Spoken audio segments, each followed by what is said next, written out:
আমি বেহালা পশ্চিমে প্রথমেই বলেছি, আমি ইন্টারভিউতেও বলেছি, বেহালা পূর্ব যখন আমি গেছিলাম 21 সালে কিচ্ছু চিনতাম না, কোনো মানুষকে চিনতাম না, কাউন্সিলরদের ভালো করে চিনতাম না। চলে গেছিলাম মমতা বন্দ্যোপাধ্যায়ের মুখ হিসাবে, মানুষ ভোট দিয়ে জিতিয়েছিল। কিন্তু 5 বছরে ওদের সঙ্গে আমার খুব ভালো সম্পর্ক গড়ে উঠেছে। আমি ওই এলাকা এখন লোকদর্পণের মতন চিনি, ওখানকার সব কাউন্সিলরদের সঙ্গে আমার খুব ভালো সম্পর্ক। কিন্তু যেহেতু 125, 26, 27, 28 এই দিকগুলোতে আমি কম এসেছি, তাই আমার এখনো চেনা নেই। আমার সঙ্গে বাচ্চু ছিল আজকে র্যালিতে, আমি বারবারই জিজ্ঞাসা করছিলাম এটা কোন এরিয়া, এই রাস্তাটার নাম কি, এটা কোন দিকে গেছে, কোনটা 25, কোনটা 26। 3 বছরের মধ্যে চেনা হয়ে যাবে।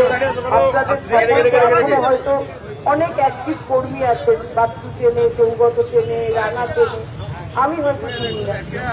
আপনাদের সঙ্গে থাকতে থাকতে তাদেরও আমি চিনে যাব। এবং আপনারা জানেন মমতা বন্দ্যোপাধ্যায় 11 সালে ক্ষমতায় আসার পর থেকে ক্রমশ বাংলার কিন্তু উন্নয়ন ঘটছে, ক্রমশ বিভিন্নভাবে।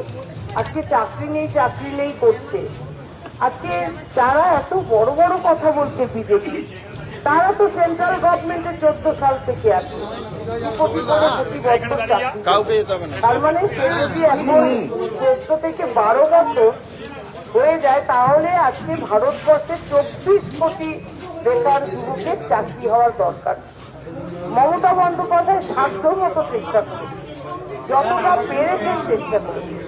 এই চত্বরে আপনাদের 126 বলুন, 27 বলুন, 28 বলুন, ছেলেদের আমাদের তৃণমূল মমতা বন্দ্যোপাধ্যায় চেষ্টা করে।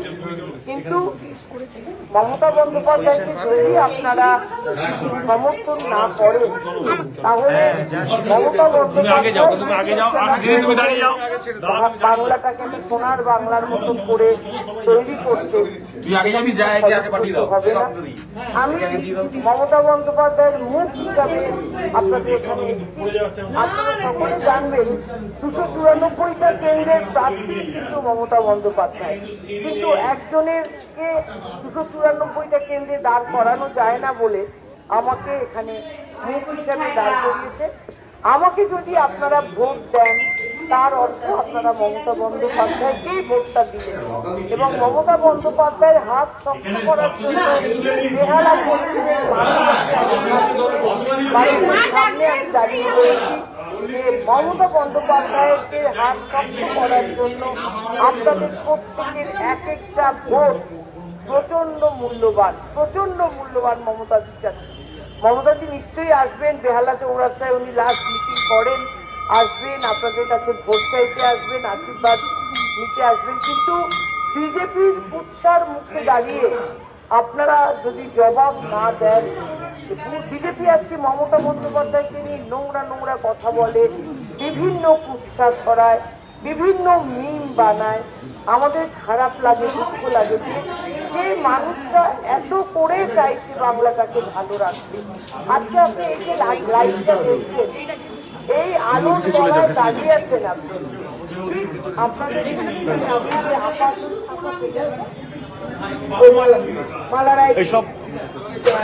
যেটা হলো যে মমতা বন্দ্যোপাধ্যায় পুরো কলকাতাকে আলোকিত করেছে, ঝকঝকে রাস্তা দিয়েছে, ড্রেনেজ সিস্টেম করেছে, খাবার জল, আর কি চাই বাঁচার জন্য। এবারে পেটে ভাত খাওয়ার জন্য অবশ্যই পয়সার দরকার হয়। মমতা বন্দ্যোপাধ্যায় মহিলাদের সম্মান রক্ষা করে, স্বামীর কাছে 10 টাকা চাইলে, ছেলেদের কাছে 10 টাকা চাইলে, বা ভাইয়ের কাছে কোনো বোন 10 টাকা চাইলে যে সংখ্যা মমতা বন্দ্যোপাধ্যায় 1,000 টাকা দিয়ে সেই সম্মানের থেকে মহিলাদের বাঁচিয়ে তাদের সমাজে মাথা উঁচু করে বাঁচতে শিখিয়েছে। আজকে তাদের একটা অ্যাকাউন্ট আছে, ব্যাংক অ্যাকাউন্ট, সেই অ্যাকাউন্টে টাকা আছে। আগে ব্যাংক অ্যাকাউন্ট কি তাই জানতো না, ব্যাংকে অ্যাকাউন্টে টাকা থাকে তাই জানতো না। মমতা বন্দ্যোপাধ্যায় লক্ষ্মীর ভান্ডারের জন্য আজকে ব্যাংক অ্যাকাউন্ট খুলিয়ে সেখানে আপনাদের টাকা আছে, আপনারা সম্মানের সঙ্গে বাঁচছেন। আজকে যুবসাথী মমতা বন্দ্যোপাধ্যায় এবারে যে আমাদের বাজেট হলো, সেই বাজেটে ডিক্লেয়ার করেছেন যে যুবসাথীতে অনেকেই বলছে চাকরি দিতে পারছে না, যুবসাথী দিয়ে ১,৫০০ টাকা করে দিচ্ছে। শুনুন, তাদেরকে আমি বলি, চাকরি দিলে সেটা ১,৫০০ টাকার চাকরি হয় না, চাকরি দিলে সেটা মিনিমাম ১০,০০০, ১৫,০০০, ২০,০০০ টাকা। আজকে যে ১,৫০০ টাকাটা মমতাদি যুবসাথীর জন্য তুলে দিচ্ছে, সেটা শুধুমাত্র একটা যুবককে, যখন সে একটা, তার কাছে ফোন আছে, ফোনে রিচার্জ করার জন্য যখন তার মা বাবার কাছে গিয়ে বলছে মা ২০০ টাকা দাও আমি ফোনে রিচার্জ করবো, বা কোনো একটা ছেলে পিএইচডি করছে, তার ফর্ম সাবমিটের জন্য টাকা লাগবে, মা বাবার কাছে গিয়ে বলছে মা ১,০০০ টাকা দাও, বা কোনো একটা ছেলে যখন টিউশনে যাওয়ার জন্য তার স্কুটার বা বাইকে তেল ভরতে হচ্ছে, মা বাবার কাছে হাত পেতে বলছে মা ১০০ টাকা ২০০ টাকা দাও স্কুটারে তেল ভরবো। মমতা বন্দ্যোপাধ্যায় এই কারণে আজকে যুবকদের হাতে ১,৫০০ টাকা করে তুলে দিয়েছে, যাতে তারা তাদের প্রয়োজনে বাবা মার হাতে না হাত বাড়ায়। আজকে তাদের বাবা মাদের বার্ধক্য ভাতা দিয়ে তাদের সুরক্ষিত করেছে, তাই তাদের মা বোনেদের লক্ষ্মীর ভান্ডার দিয়ে সুরক্ষিত করেছে। আজকে হিসেব করুন, একটা বাড়িতে যদি ২ ভাই থাকে, তার ২ বউ, মা বাবা, তারপরে ভাইয়ের বউরা, বোনরা, সবাই মিলে লক্ষ্মীর ভান্ডার যুবসাথী দিয়ে এরকম ধরনের পরিবারে মিনিমাম ১০ থেকে ১২,০০০ টাকা প্রত্যেক মাসে ঢোকে, যেটা একটা সংসার চালানোর জন্য অনেকটাই। রেশনে আপনাদের চাল ফ্রি দিচ্ছে, আপনাদের জন্য আজকে মমতা বন্দ্যোপাধ্যায় স্বাস্থ্যসাথীর সুবিধা করেছে, যে যারা বেসরকারি হসপিটালগুলো চিকিৎসা করতে পারে না। আজকে কৃষক মৃত্যু আমাদের বাংলায় একটা নেই। আজকে মহারাষ্ট্রে যান, সেন্ট্রাল গভর্নমেন্ট রিপোর্ট দিয়েছে গেল বছর ২০২৫ সালে শুধুমাত্র মহারাষ্ট্রে ৭৫০ কৃষক আত্মহত্যা করেছে।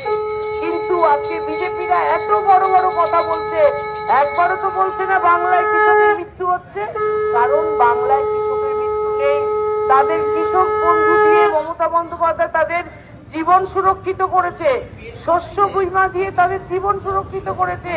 আজকে খরা হোক, বন্যা হোক, যদি ফসল নষ্ট হয়ে যায়, তাহলে তারা বীমার মাধ্যমে, শস্য বীমার মাধ্যমে সেই টাকা ফেরত পেয়ে যাচ্ছে। আজকে ধান খেতে জল দেওয়ার জন্য তাদেরকে মাসে ১,৫০০ টাকা করে মমতা বন্দ্যোপাধ্যায় দিচ্ছেন। তাদের ধানের বীজ কেনার জন্য, কোনো সবজির বীজ কেনার জন্য তাদেরকে মমতা বন্দ্যোপাধ্যায় ১,৫০০ টাকা করে দিচ্ছে, এবং তাদেরকে লোন দিচ্ছে, যারা খুব অল্প শতাংশ ইন্টারেস্টে তাদের লোন দিচ্ছে। একটা মানুষ আর কত কিছু করতে পারে। ১৫ বছরে আমি বিশ্বাস করি, আমার যা বয়স, আমি ৩৪ বছরের বাম জামানা দেখেছি। আমার বাবা মহেশতলার এমএলএ, আপনারা জানেন। আমার বাবা সেই সময় যখন নকশালদের আমল, আমার বাবা ওইখানে একা দাঁড়িয়ে কংগ্রেস রাজনীতি করতো, কেউ কংগ্রেস করতে চাইতো না। তখন সবাই নকশাল নয় সিপিএমদের অত্যাচারের মধ্যে আমরা ছিলাম। আমরা প্রত্যেক দিন আতঙ্কে থাকতাম, হয়তো কালকেই শুনবো আমার বাবাকে মার্ডার করেছে। আমার বাবা তখন থেকে কংগ্রেস রাজনীতি করে। কখনো বাম জামানায় আপনারা দেখেছেন যে একটা মুখ্যমন্ত্রী, জ্যোতি বসু ছিলেন, আমরা আমাদের বয়সে জ্যোতি বসুকে দেখেছি আর বুদ্ধবাবুকে দেখেছি, কোন মুখ্যমন্ত্রী আজ পর্যন্ত কাউকে একটা ভাতা দিয়েছে? আপনারা কি বলেন? আপনারা বলেন আমাদের টাকাই আমাদের ফেরত দিচ্ছে, আমরা কর দিচ্ছি সেটা ফেরত দিচ্ছে। আপনাদেরকে একটা কথা বলি, এটা বরাবর হয়ে আসছে। আগে যখন রাজতন্ত্র ছিল, তখন চাষিরা যারা প্রজা, তারা কিন্তু ফসলের মাধ্যমে হোক বা কিছুর মাধ্যমে হোক রাজাকে কর দিত। আপনারা শুনেছেন খাজনা দিত, তো খাজনা দিত। এবারে সেই খাজনার বিনিময়ে রাজা সেই রাজত্ব চালাত। পরবর্তী রাজতন্ত্র শেষ হয়ে গেল, গণতন্ত্র এলো।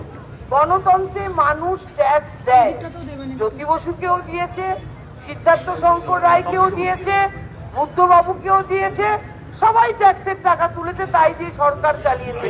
কিন্তু কোন মুখ্যমন্ত্রী কি আপনাদেরকে সেই করের টাকা কোনোভাবে ফিরিয়ে দিয়েছে? দেয়নি।